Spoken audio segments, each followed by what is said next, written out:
নমস্কার বন্ধুরা, নতুন আর একটা ভিডিওতে তোমাদেরকে স্বাগত। আজকে কিন্তু একেবারে নতুন ধরনের একটা সোপ তোমাদেরকে বানিয়ে দেখাবো, এবং এই সোপটাই কিন্তু কোনো রকম হট প্রসেস বা কোল্ড প্রসেস আমরা ইউজ করব না। নতুন পদ্ধতিতে একটা আয়ুর্বেদিক সোপ তোমাদেরকে দেখাবো। তার কারণ অনেকেই এই গরমকাল পড়ছে, তো অনেকে আয়ুর্বেদিক সোপ বা আয়ুর্বেদিক যে প্রোডাক্টগুলো আছে সেই সমস্ত ন্যাচারাল প্রোডাক্ট দিয়ে যে সোপ বানানোর জন্য রিকোয়েস্ট করেছে। এবং সোপ বানিয়ে, এই সোপটা শুধু বানাবো না, এই সোপটা বানিয়ে তোমাদেরকে দেখাবো কিভাবে এটাকে তোমরা ইউজ করবে, সেটাও তোমাদেরকে বলে দেবো। এবং আর একটা খুব ভালো কথা বলে রাখি যে আমাদের এই সমস্ত যে প্রোডাক্টগুলো আমরা তৈরি করছি বা সমস্ত যে প্রোডাক্টগুলো অনলাইনে কিন্তু অ্যাভেলেবেল রয়েছে, আমাদের ওয়েবসাইটে অ্যাভেলেবেল রয়েছে soplight.mynamaste.in। এখানে লিঙ্ক দেওয়া আছে, এই লিঙ্কে তোমরা ভিজিট করলে কিন্তু সমস্ত ডিটেল পেয়ে যাবে, এবং ক্যাশ অন ডেলিভারি ফ্রি শিপিংয়ের সঙ্গে রয়েছে। তো তোমরা অবশ্যই আমাদের ওয়েবসাইটটা ভিজিট করবে।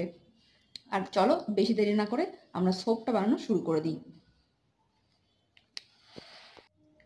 তো বন্ধুরা, আজকে যে সোপটা তোমাদেরকে বানিয়ে দেখাবো তার জন্য যে যে উপকরণ এখানে লাগছে সেগুলো দেখো। একটা পাত্র নিয়ে নিয়েছি, সোপ মোল্ড নিয়ে নিয়েছি এখানে। আর আজকের এই সাবানটা কিন্তু খুবই ইউনিক একটা সাবান হতে চলেছে। তার জন্য যে যে উপকরণ স্পেশালি লাগছে দেখো, আমরা এখানে নিচ্ছি মুলতানি মাটি। ঠিক আছে, মুলতানি মাটি। আচ্ছা, এটা হচ্ছে স্যান্ডেলউড। ঠিক আছে, আমি প্যাকেটটা খুলে দেখাচ্ছি একটু পরে। তো দেখিনি, এটা হচ্ছে স্যান্ডেলউড উড। ঠিক আছে, অর্থাৎ চন্দনের গুঁড়োর। তারপরে নিয়েছি আমরা, এটা হচ্ছে ডাবার গুলাবের উবটান। ঠিক আছে, দেখো রোজ উবটান, রোজ উবটান। ঠিক আছে, লাগছে রোজ ওয়াটার লাগছে, এরপর লাগছে গ্লিসারিন লাগছে। ওকে, এটা হচ্ছে গ্লিসারিন। আর লাগছে ভিটামিন ই ক্যাপসুল। তো এই সমস্ত জিনিস দিয়ে আমরা আজকে যে সাবানটা বানাচ্ছি সেটা কিন্তু খুবই ইউনিক, স্কিনের জন্য খুব খুব খুবই ভালো, উপকারী। এবং তোমাদের স্কিনের ট্যান দাগ রিমুভ করা তো ঠিক আছে, স্কিনের কোয়ালিটি অনেক বেশি উন্নত করবে। আর আরেকটা কথা বলে রাখি, এই সাবানটা কিন্তু কোনো রকম কোনো হট প্রসেস বা কোল্ড প্রসেস ইউজ করে আমরা করছি না। সম্পূর্ণ নতুন একটা পদ্ধতি তোমাদেরকে দেখাচ্ছি, এবং যদি বলতে পারো যে আমিও সেটা ট্রাই করছি।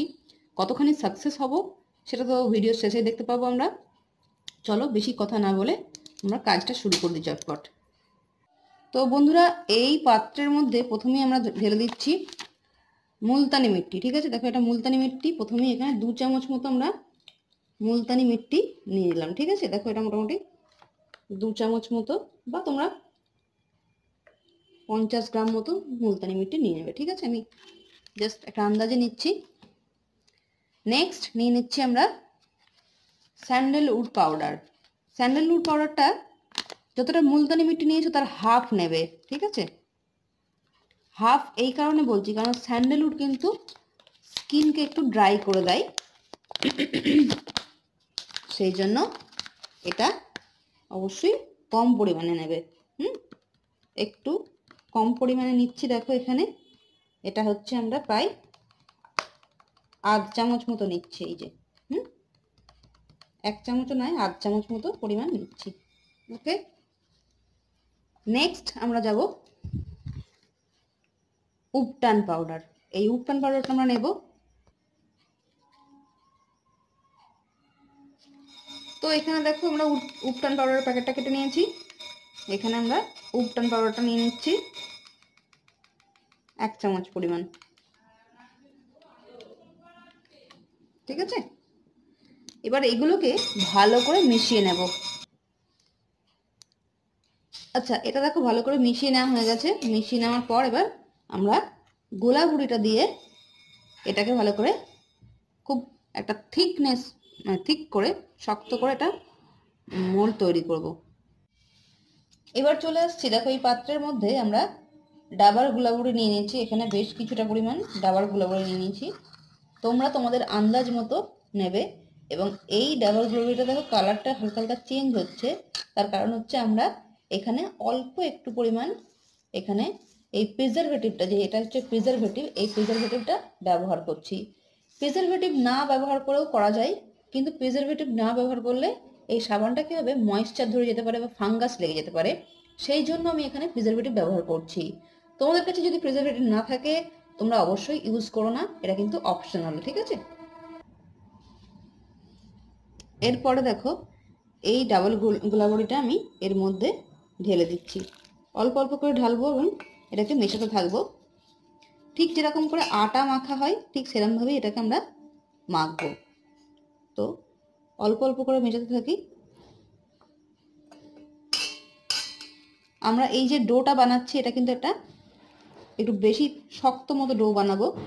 এখানে কখনোই খুব নরম ডো বানাবো না এটা। তাই জন্য আমরা এটা কিন্তু সেই ব্যাপারটা কিন্তু আমাদেরকে খেয়াল রাখতে হবে। আচ্ছা, এবার বলে রাখি এটার সাথে সাথে কিন্তু আমরা একই সাথে এই গ্লিসারিনটাও ইউজ করে নেবো। তো আমি এখানে 1 ছিপি মতো গ্লিসারিন দিয়ে দিচ্ছি। গ্লিসারিনটা এই কারণে ইউজ করছি, এটা কিন্তু স্কিনকে তোমার অনেক বেশি ময়েশ্চার করবে, স্কিনকে অনেক ভালো রাখবে, সেই জন্য আমরা গ্লিসারিনটাকে ইউজ করছি। তো দেখো এখানে 1 ছিপি মতো আমরা গ্লিসারিন নিয়ে নিয়েছি। এই 1 ছিপি গ্লিসারিন আমি এখানে ঢেলে দিচ্ছি। সোপের কোয়ালিটিও কিন্তু খুব ভালো করবে। তবে একটা কথা বলে রাখি যে এখানে কিন্তু এই সাবান থেকে কিন্তু ফেনা হবে এটা চেয়েও না। এই সাবান থেকে কিন্তু সেভাবে কোনো ফেনা হবে না, কিন্তু তোমার স্কিন কোয়ালিটি অনেক ভালো হবে। তো চলো এটাকে আমি ভালো করে মেখে নিই। তো দেখো আমাদের এই ডোটা এখন এই পর্যায়ে রয়েছে, ঠিক আছে, মোটামুটি মাখা। তো বন্ধুরা দেখো আমাদের এটা মাখাটা শেষ হয়ে গেছে। এবার আমরা এখানে এটাকে এইভাবে মোল্ডের মধ্যে ঢালছি। আমি জানি না এটা কতটা ঠিক পারফেক্ট সোপের আকার নেবে, কিন্তু ওই যে বললাম আমরা একটা এক্সপেরিমেন্ট করছি এবং এক্সপেরিমেন্টের রেজাল্ট কি আসবে সেটাও তোমাদেরকে অবশ্যই দেখাবো। তো একটু পরিমাণটা মনে হয় কম হয়েছে, সেই জন্য এরকম হচ্ছে। তো আপাতত আমাদের এটা আমরা এখানে ঢেলে দিয়েছি। তো দেখা যাক কিছুক্ষণ পর এটা টাইট হয়ে গেলে কি আকারে আসে, ঠিক আছে। তো তার থেকে অনেক বেশি হাতে লেগে গেছে, দেখো হাতের অবস্থা। তো এই হচ্ছে ব্যাপার। তো বন্ধুরা দেখো 2 দিন আজকে হয়ে গেছে এই সাবানটা আমি বানিয়েছি, তারপর থেকে 2 দিন হয়ে গেছে। আজকে আমি দেখছি এটা বেশ শুকিয়ে এসছে, দেখো চারদিক থেকে ছেড়ে গেছে এবং ছোট সাইজ একটু হয়ে গেছে। তুলে দেখি এটাকে কি অবস্থা। তো এই দেখো, যেহেতু চন্দন দিয়ে বানিয়েছিলাম তো উপরটা একটু লাল কালার হয়েছে, কিন্তু এটা মোটামুটি শুকিয়ে গেছে। দেখো আমাদের এক্সপেরিমেন্ট যেটা করেছিলাম সেটা মোটামুটি 60% সফল হয়েছে বলতে পারি। কিন্তু সাবানের যে চারিদিক থেকে এখনো দেখো চারিদিকে একটু ইয়ে রয়েছে, এদিকখানে খাঁজ কাটা কাটাগুলো, এগুলো ভালো করে এখনো শোকায়নি। বা এটা আরও যদি মেশিনে হতো তাহলে এই যে জিনিসগুলো এগুলো থাকতো না। তো যাই হোক, এই হচ্ছে আমাদের এক্সপেরিমেন্টের ফলাফল, দেখতেই পাচ্ছ। কিন্তু এটা কিন্তু স্কিনের জন্য খুবই উপকারী, এটা তোমাদেরকে বলতে পারি। আর বন্ধুরা আর একটা কথা, যারা তোমরা চাইছো যে সোপ নিয়ে বিজনেস করতে বা সোপ নিজেরা বানাবে, তার জন্য মেটেরিয়াল চাই, সব ধরনের মেটেরিয়াল আমাদের কাছে আছে। প্রয়োজনে আমাদের সঙ্গে কন্ট্যাক্ট করে নিতে পারো। আমাদের হোয়াটসঅ্যাপ নাম্বার 9051312301, দেখো স্ক্রিনে যাচ্ছে। তো আজকে এই পর্যন্তই, সবাই ভালো থেকো। Thank you very much.